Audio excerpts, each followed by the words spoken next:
Okay, good evening. Today we're going to be talking about some normal anatomy in regards to panoramic images. This is on chapter 29 of your dental radiography textbook. First part of the learning objectives are to define the key terms associated with normal anatomy on panoramic images and define and describe the bony landmarks of the maxilla and surrounding structures as viewed on the panoramic image. So a panoramic image allows the dental professional to view large areas of the mandible and the maxilla on a single projection. The dental professional must be able to recognize normal anatomic landmarks on periapical images as well as normal anatomic structures viewed on panoramic images. And the purpose of this chapter is to describe the normal anatomy of the maxilla and the mandible as viewed on a panoramic image. In addition to the normal anatomic landmarks, airspace images and soft tissue images are also described in this chapter. To interpret the panoramic image and identify normal anatomic landmarks, the dental professional must have a thorough knowledge of the anatomy of both the maxilla and the mandible.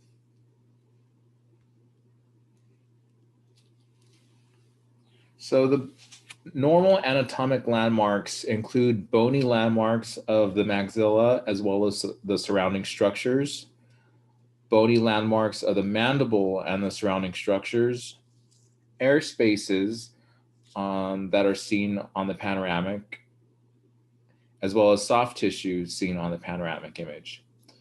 And just note things to look at as far as bony landmarks. For example, the maxilla forms the floor of the orbit of the eyes, the sides and the floor of the nasal cavity, and the hard palate. And the border of the maxilla supports the maxillary teeth. So these are the kinds of things that we'll be going over in this chapter. Here we have some normal anatomic landmarks for the maxilla specifically. So we have the mastoid process, which is this bony process on the side here. The styloid process, which is this little pen-like projection here. Number 3 is the external auditory meatus. This is this little hole on the mastoid process. We have the glenoid fossa, which is number 4. The glenoid fossa is here. The articular eminence, which is this little bony protrusion here, what that number 5 is pointing to is articular eminence. The lateral pterygoid plate is number 6, and that is this little bony projection here that's on number 6. The pterygomaxillary fissure, which is number 7, and that is here, the little fissure there. The maxillary tuberosity, which is number 8. We have the infraorbital foramen, which is number 9. That's this thing right here. The orbit, which is 10. That's this big opening here. 11 is an incisive canal. That is this little canal or this whole space here that 11 is pointing to. 12 is the incisive foramen, which is that part there. 13 is the anterior nasal spine. That is just a little rigid bony protrusion right in this area by the nasal cavity. Number 14 is nasal cavity and conchae. That is this thing here, the nasal cavity, and the conchae is this little bony protrusion here on the side. 15 is a nasal septum. This is a vertical lateral bony structure here that kind of divides your nasal cavity in half. Number 16 is the hard palate. And number 16, do they even have 16 here? Yeah, 16 is the hard palate, which is just the roof of the mouth or the floor of the sinuses. Number 17 is a maxillary sinus. The maxillary sinus is this kind of space here that they have drawn in this little shaded area. There's also a maxillary sinus on this side here. And then number 18 is the floor of the maxillary sinus. So that is this here. That's just the floor of this sinus. It's almost like a sac-like structure. Number 19 is the zygomatic process of the maxilla. And number 19 is this thing here. So that's a zygomatic process. Process just means a bony structure or bony protrusion pointing out of something else. So in this case, that's a zygomatic process. The zygomatic arch is this thing here. And then the hamillus is number 21. That's just this little spiky bony protrusion here. Now I'm going to go over each one of these here in some detail, and I'd like for you to keep this this one open, or kind of if you have your slides open and are following along, the best thing to do is to keep this picture up while I go through each one of them, because we're going to be going over the following landmarks of the maxilla and surrounding structures, starting with the mastoid process. And these all follow the same order for the numerical structures pointed out here. So if you just kind of follow along as I go along here. So yep, all the way down to the hamillus. Okay, so the mastoid process is a marked prominence of bone located posterior and inferior to the temporomandibular joint, or the TMJ. The mastoid process is part of the temporal bone, and it appears as a large rounded radiopacity located posterior and inferior to the TMJ area. The mastoid process is not seen on an intraoral image, but it can be seen on a panoramic image. And just remember, radiopacity means that it shows up as white or bright, or a shade of white on the radiograph, whereas a radiolucency appears as a shade of gray, or even black. Okay, the styloid process. So the term styloid is derived from Greek stylos, meaning long and tapered like a pen or a stylus. And the stylus process is a long, pointed, and sharp projection of bone that extends downward from the inferior surface of the TMJ, or the temporal bone. The styloid process is located anterior or to the front of the mastoid process. The styloid process appears as a long radiopaque spine that extends from the temporal bone anterior to the mastoid process. All right, so then next we have, I believe that is number 3, is the external auditory meatus. The external auditory meatus is also known as the external acoustic meatus, which is a hole or opening in the temporal bone located superior or on top of and anterior or to the front of the mastoid process. It appears as a round or ovoid radiolucency anterior and superior to the mastoid process. The external auditory meatus is not seen on an intraoral image. It would only be found on an extraoral image, like a panoramic image. Number 4 is the glenoid fossa. This is a concave or depressed area of the temporal bone. Okay, the glenoid fossa appears as a concave radiopacity, which is superior to or above the mandibular condyle. The glenoid fossa is not seen on intraoral image, only on a panoramic image. Number 5 is the articular eminence. This is also known as articular tubercle. It's a rounded projection of the temporal bone located anterior to the glenoid fossa. And its appearance is a rounded radiopaque projection of the bone that's located anterior to the glenoid fossa. And the articular eminence is not seen on an intraoral image. Number 6 is the lateral pterygoid plate. This is a thin, wing-shaped bony extension of the sphenoid bone located distal to the maxillary tuberosity region. The lateral pterygoid plate appears as a radiopaque projection of bone distal to the maxillary tuberosity region. This lateral pterygoid plate is not seen on an intraoral image. Okay, I believe this is number 7, which is the pterygomaxillary fissure, which is a narrow space that separates the lateral pterygoid plate and the maxilla. And the pterygomaxillary fissure appears as a radiolucent area between the lateral pterygoid plate and the maxilla.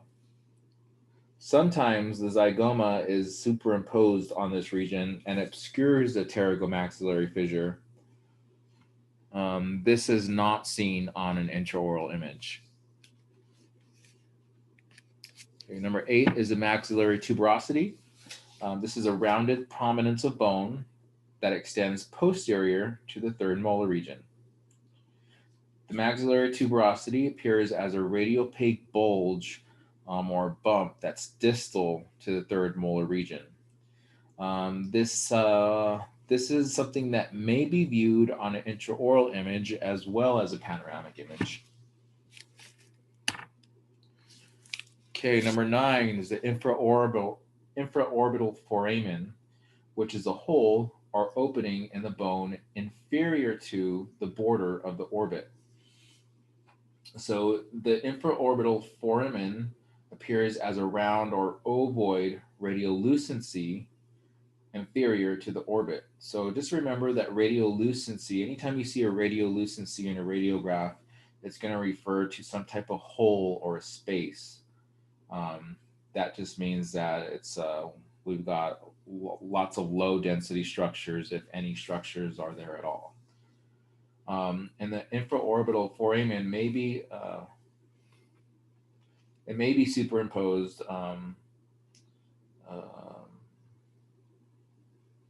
Lost my train of thought. It may be superimposed over the maxillary sinus. The infraorbital foramen is not seen on an intraoral image. Okay, I believe number 10 is the orbit. Let's see, yeah. Number 10 is the orbit, and the orbit is a bony cavity that contains the eyeball. So that's basically like the eyeball socket that's in the skull. And the orbit appears as a round radiolucency compartment with radiopaque borders located superior to the maxillary sinuses. On most panoramic images, only the inferior border of the orbit is visible, where it appears as a radiopaque line. And the orbit is not seen on an intraoral image. Number 11 is an incisive canal. And the incisive canal is also known as the nasopalatine canal. And this is a passageway through the bone that extends from the superior foramina of the incisive canal. And this appears as a tube-like radiolucent area with radiopaque borders.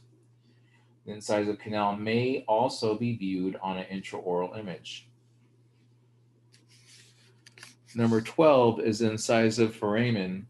And the incisive foramen is also known as a nasopalatine foramen. And this is an opening or hole in the bone that is located at the midline of the anterior portion of the hard palate, which is directly posterior or behind the maxillary central incisors. And the incisive foramen appears as a small ovoid or round radiolucency located between the roots of the maxillary central incisors. The incisive foramen may also be viewed on an intraoral image. Okay, number 13 is the anterior nasal spine. And this is a sharp, bony projection of the maxilla that's located on the anterior and inferior portion of the nasal cavity. So anterior above and inferior would mean below. The anterior nasal spine appears as a V-shaped radiopaque area located at the intersection of the floor and the nasal cavity and the nasal septum. So right where the floor of the nasal cavity and the nasal septum come together. The anterior nasal spine may also be viewed on an intraoral image. Okay, number 14 is the nasal cavity, and the nasal cavity is also known as the nasal fossa, and this is a pear-shaped compartment of bone located superior to the maxilla, or right above the maxilla. The nasal cavity appears as a large radiolucent area superior to the maxillary incisors. The nasal cavity may also be viewed on an intraoral image.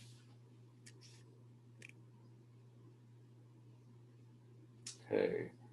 Next, we have the hard palate, which I believe is nasal septum, excuse me. Nasal septum, which I believe is number 15 on that diagram. And the nasal septum is a vertical bony wall or partition that divides the nasal cavity into the right and left nasal fossae, or right and left parts of the nasal cavity. The nasal septum appears as a vertical radiopaque partition or wall that divides the nasal cavity from left to right. The nasal septum may not always appear straight or symmetric. The nasal septum, this is also something that can be viewed on an intraoral image. Okay, number 16 is the hard palate. And the hard palate is the bony wall that separates the nasal cavity from the oral cavity. The hard palate appears as a horizontal radiopaque band superior to the apices of the maxillary teeth. The hard palate may also be viewed on an intraoral image. Okay, I believe this is number 18, which is the maxillary sinus. We have number 17 is the maxillary sinus, and number 18 is the floor of the maxillary sinus. And the maxillary sinus and floor of the maxillary sinus are paired cavities or compartments of bone that are located within the maxilla superior to the maxillary posterior teeth. And the maxillary sinuses appear as paired radiolucent areas or empty spaces that are located superior to the apices of the maxillary premolars and molars. So right above the apices of the premolars and the molars, you'll find the sinuses, the maxillary sinuses. And the maxillary sinuses and the floor of the maxillary sinus may also be viewed on an intraoral image. Okay, number 19 is the zygomatic process of the maxilla. And this is a bony projection of the maxilla that articulates or comes together with the zygoma or the cheekbone. And the zygomatic process of the maxilla appears as a J or U-shaped radiopacity located superior to the maxillary first molar region. The zygomatic process of the maxilla may also be viewed on an intraoral image. Number 20 is the zygoma. And the zygoma is also known as a malar bone or the zygomatic bone. This is the cheekbone, and it articulates with the zygomatic process of the maxilla.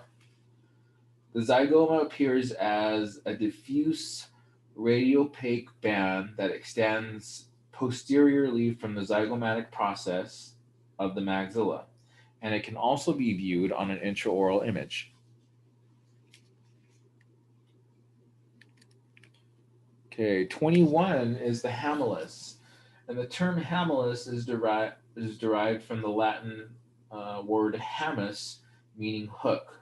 And the hamillus, which is also known as the hamular process, is a small hook-like projection of bone that extends from the medial pterygoid plate of the sphenoid bone. So it's located just behind the maxillary tuberosity, so just distally of that. And the hamulus appears as a radiopaque hook-like projection that is posterior to the maxillary tuberosity area. The hamulus may also be viewed on an intraoral image. Okay, the next part of our learning objectives have to do with the mandible and spaces of panoramic images. And the learning objectives are to identify and describe the bony landmarks of the mandible and the surrounding structures as viewed on the panoramic image. Also to identify the air spaces as well as soft tissues viewed on the panoramic image. And some of the landmarks that we're going to be looking over one by one can be viewed here. And that goes from the mandibular condyle all the way to the mental ridge, from the mental fossa all the way to the angle of the mandible. And once again, we have a little diagram here that kind of labels each one of them. Number one, we have the condyle, and that is this bony projection here. The sigmoid notch, which is number two, this little notch or space here, the sigmoid notch. The coronoid process is number three. Number three, we can see here, coronoid process. Number four is a mandibular foramen. So that's this thing here. Number five is the lingula, and that's just this little kind of I don't know if it's like an oval shape, but it's kind of bordered by this line here, and it's just that part there. That's the lingula. Number six is a mandibular canal, and that's this. It's almost like a tunnel. It's the mandibular canal. It's what holds the mandibular nerve. Number seven is a mental foramen, and that's this little hole that we have on either side of the jaw, and it sits just below the apices of the lower premolars. And number eight, we have the hyoid bone. Number eight is just this bone here. Number nine is a mental ridge. So it's almost like a little bump or a ridge-like projection here. And then number 10, we have the mental fossa. So the mental fossa is just, it's not really a hole. It's more like a depressed area right above the chin. Number 11 is the lingual foramen, which is just another hole right in the skull. It's where blood vessels and nerves kind of innervate through that hole. Number 12 is the genial tubercles, and that's just this condensed or really dense bone that's around the lingual foramen. And then number 13 is the inferior border of the mandible, and that's just the border here. And that's the inferior border is just the border that's right below the jaw. And then number 14 is a mylohyoid ridge.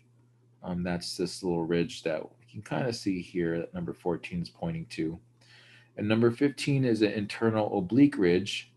And we can't really see it on, number 15 is pointing to it, but it's really only visible on the lingual side of the mandible. And then number 16 is the external oblique ridge. And number 16 is just this oblique-like ridge that's on the external surface of the mandible. So once again, as I go through these one by one, I will be going through them in order that they're kind of seen here. So just going to have this this image open on your screen as I go through each one. Okay, so we'll be starting with the mandibular condyle. And let's find my notes here. So the mandibular condyle is a rounded projection of bone extending from the posterior superior border of the ramus of the mandible, and it appears as a bony or rounded radiopaque projection extending from the posterior border of the ramus of the mandible. This is not seen on an intraoral image. Number 2 is a sigmoid notch. And the sigmoid notch is also known as a mandibular notch, which is a curved depression located between the mandibular condyle and the coronoid process of the mandible. The sigmoid notch appears as a radiopaque curved depression located between the mandibular condyle and the coronoid process on the superior border of the ramus. The sigmoid notch is not seen on the intraoral image.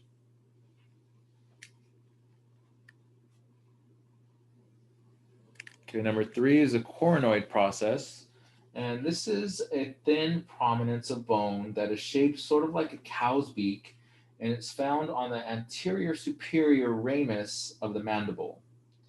And the coronoid process appears as a triangular radiopacity posterior to the maxillary tuberosity region. In some instances, the coronoid process may be seen on a maxillary molar periapical image. Number 4 is a mandibular foramen, and this is a round or ovoid hole in the bone on the lingual part of the ramus of the mandible. And the mandibular foramen appears as a round or ovoid radiolucency that's centered within the ramus of the mandible. The mandibular foramen is not seen on an intraoral image. All right, the lingula is number 5, and the term lingula is derived from the Latin word lingua, lingua, which means tongue. The lingula is a small tongue-shaped projection of bone seen adjacent to the mandibular foramen. So that's just that little, it almost looks like a tongue-shaped projection of bone. The lingula appears as an indistinct radiopacity, which is anterior to the mandibular foramen, and it is not seen on an intraoral image.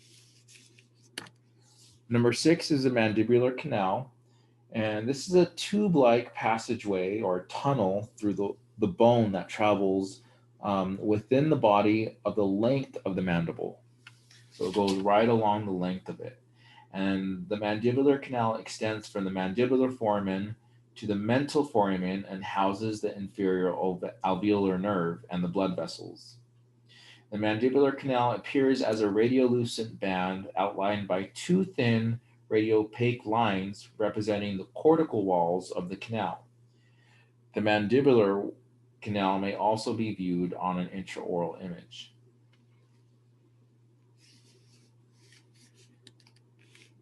Number 7 is the mental foramen. And the mental foramen is an opening or hole in the bone located on the external surface of the mandible in the region of the mandibular premolars. And the mental foramen appears as a small, ovoid, or round radiolucency located in the apical region, or that area right where the apex or apices are, of the mandibular premolars. The mental foramen may also be viewed on an intraoral image. Number 8 is a hyoid bone, and this is a horseshoe-shaped bone, and the term hyoid is derived from the Greek hyoides, meaning it's shaped like the letter upsilon, which is it almost looks like the letter Y. And the hyoid bone is like I said, a horseshoe-shaped bone, and it lies below the mandible, which is between the chin and the thyroid cartilage. And the hyoid bone appears as a floating curved radiopacity at or below the inferior border of the body of the mandible. And so lots of times that hyoid bone almost looks like it's floating in space. It's not really connected to anything except for cartilage, which doesn't really show up on an x-ray. It's not dense enough. Okay, number 9 is the mental ridge. And the mental ridge is a linear prominence of bone. It's cortical bone to be exact, that's located on the external surface of the anterior portion of the mandible that extends from the premolar region to the midline. And the mental ridge appears as a thick radiopaque band that extends from the mandibular premolar region to the incisor region. And the mental ridge may also be viewed on an intraoral image. Number 10 is a mental fossa, and this is a scooped out or depressed area of bone located on the external surface of the anterior mandible above the mental ridge and the mandibular incisor region. And the mental fossa appears as a radiolucent area above the mental ridge.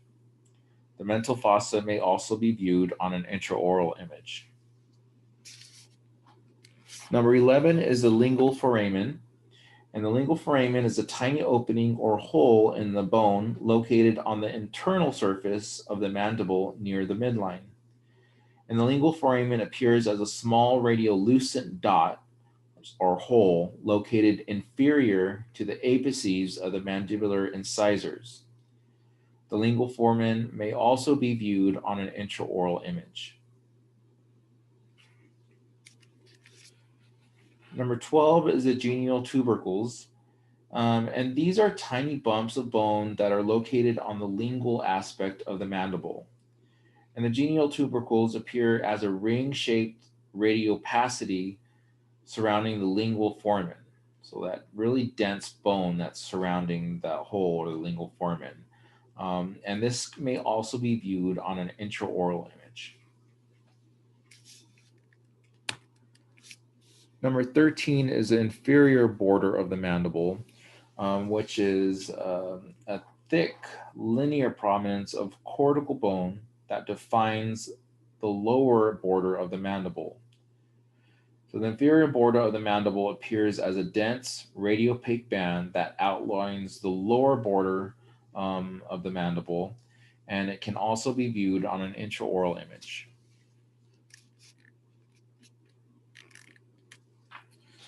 I believe the mylohyoid ridge is number 14, and the mylohyoid ridge is the linear prominence of bone located on the internal surface of the mandible that extends from the third molar region downward and forward toward the apical area of the premolars. And the mylohyoid ridge appears as a dense radiopaque band that extends from the third molar area downward and forward through the apical areas of the premolars, and the mylohyoid ridge may also be viewed on an intraoral image. Number 15 is an internal oblique ridge, and this is a linear prominence of bone located on the internal surface of the mandible that extends downward and forward from the ramus. And the internal oblique ridge appears as a dense radiopaque band that extends downward and forward from the ramus, and it also may be viewed on an intraoral image.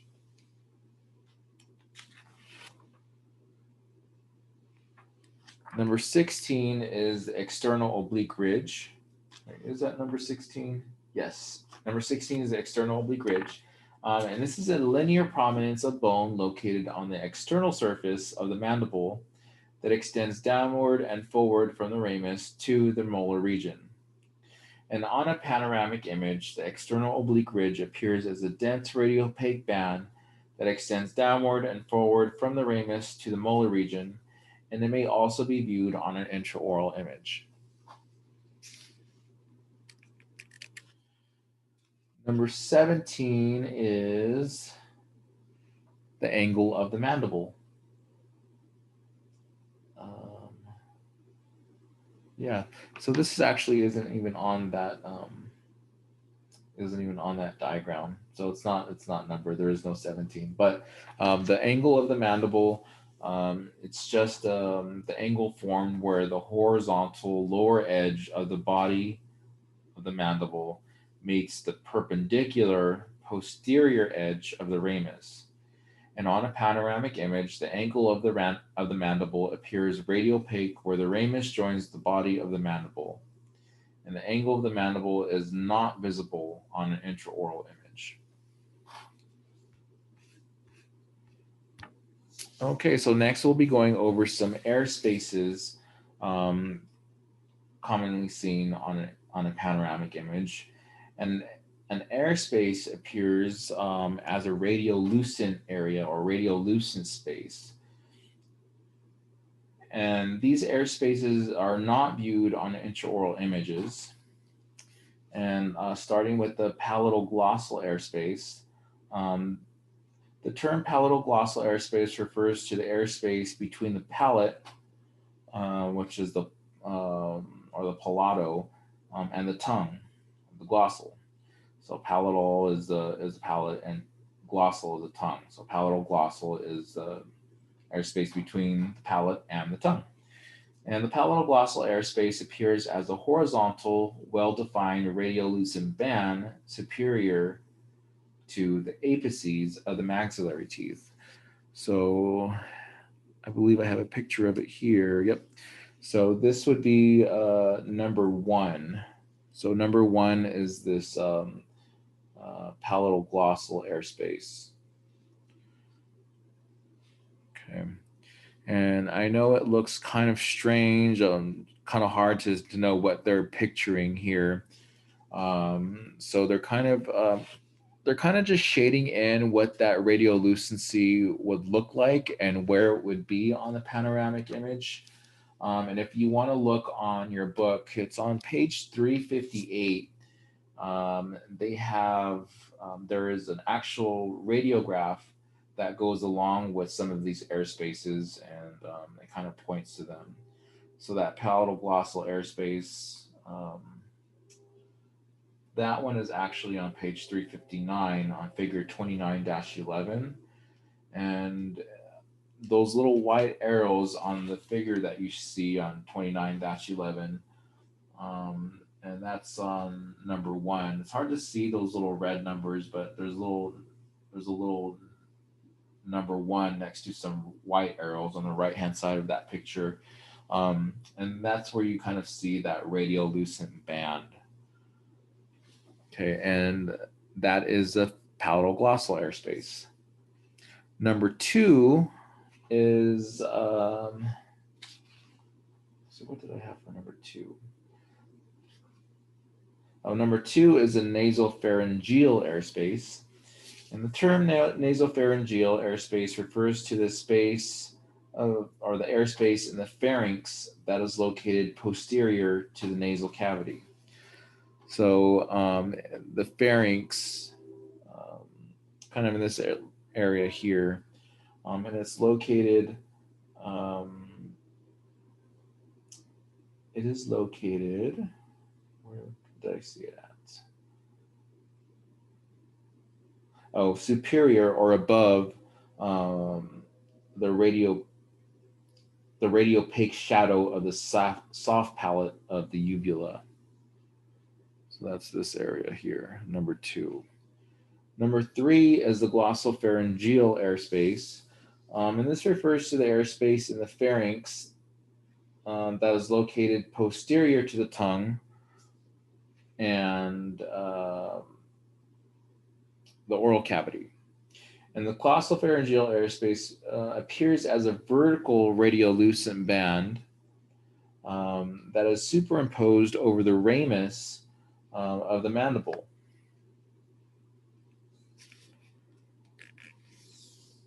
Okay, and the soft tissue image appears as a faint radiopacity, so almost like a really faint grayish kind of structure.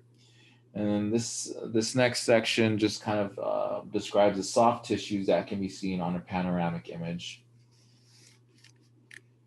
And the tongue is a movable muscular organ, which is also, as we know, attached to the floor of the mouth.